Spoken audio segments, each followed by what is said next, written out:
Hi guys, thank you so much for staying tuned to my channel. So today's video, I'm going to be running you through something that I know will be beneficial to as many people who are going into business or who are currently running business and you feel like you're at a point where things are not going the way you need it to go. So I'm going to be sharing tips on the things that you need to avoid while running your business. So in business, there's a whole lot of things you need to look into to ensure that you don't get to a cross point where things are not going the way you want it to go.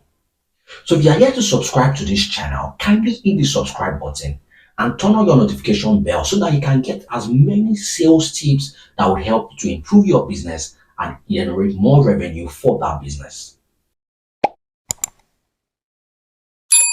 So the thing that you need to avoid while running your business, if you're a business owner or you are planning to go into a business, are one, not following through with your business plan.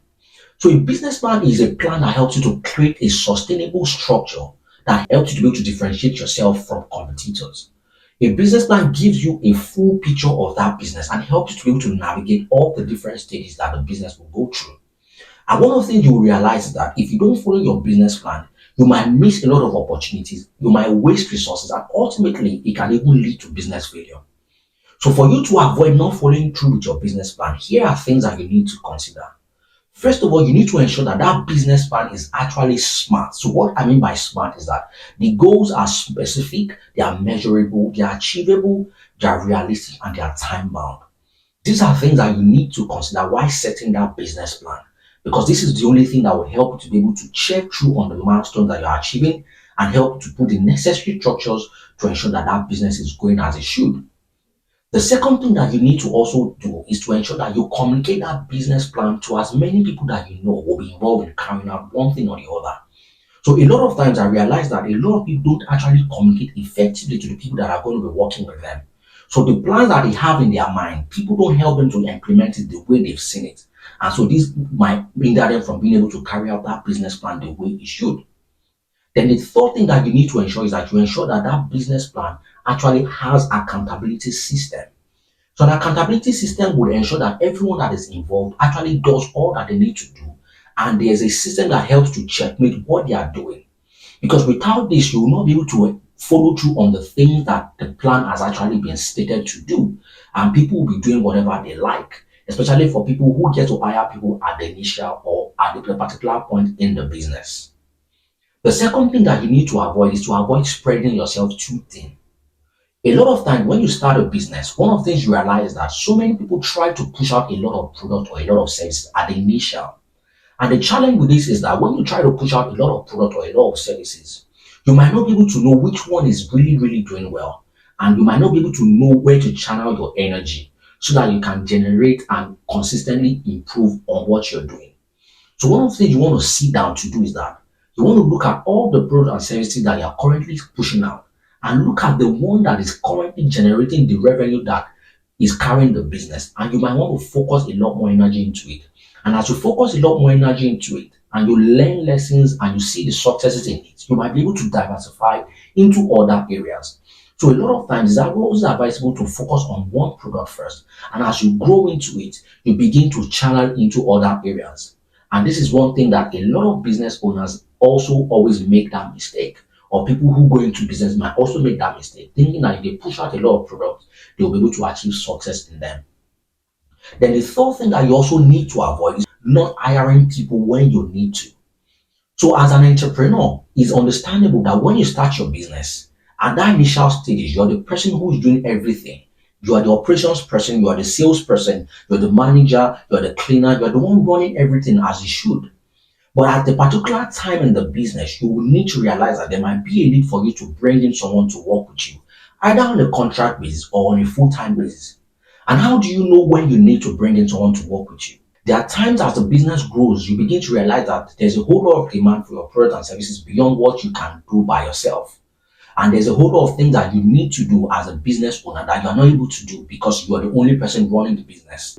In the opportunity cost, when you focus on one thing, there's a cost of you not being able to do some other things. So as you focus on one particular thing, there are other things that you will be missing out.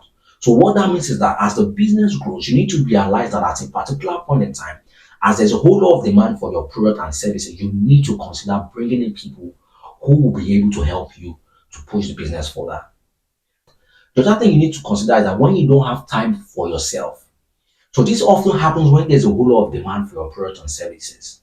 And as there's a whole lot of demand for your product and services, you realize that you're unable to take leave, you're unable to take off, you're doing a lot, and at the long run, it might even affect the quality of work. So at those particular times, you need to start considering bringing people to come and work with you or work for you. The fourth thing you need to avoid is not having an ideal customer profile. So this is something that a lot of business owners or people going into business might not take into consideration. People just want to start business and they don't carefully define the people that they are sent to or the people that they need to focus their energy to. Not defining your ideal customer profile is like someone trying to speak English to a Frenchman who does not hear English.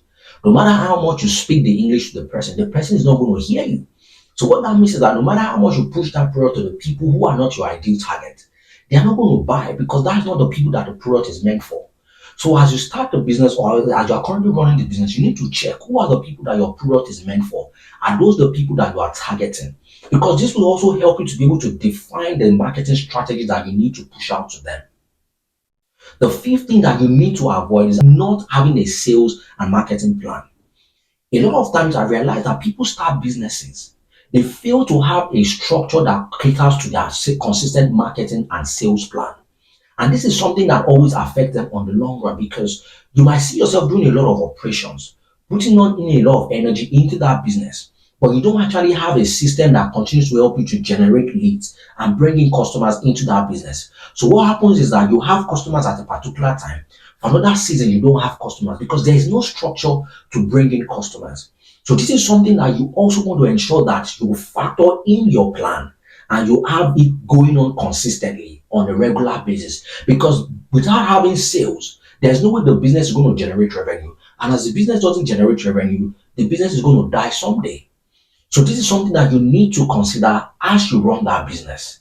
Having a consistent sales and marketing plan that you are following through on. Because this is something that will continue to help you to push your business beyond the level that you want it to go. So you realize that a lot of the things that I've shared in this video are things that as a business owner or someone planning to go into business, you need to consider carefully and avoid.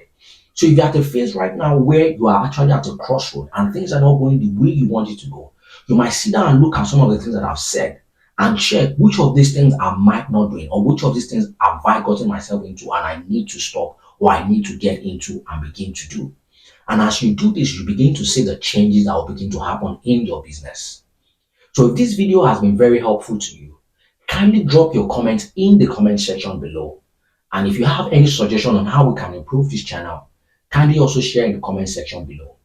If you'd like to book me for a one-on-one coaching session, kindly see the link below and click on it and sign up, and I will always reach out to you.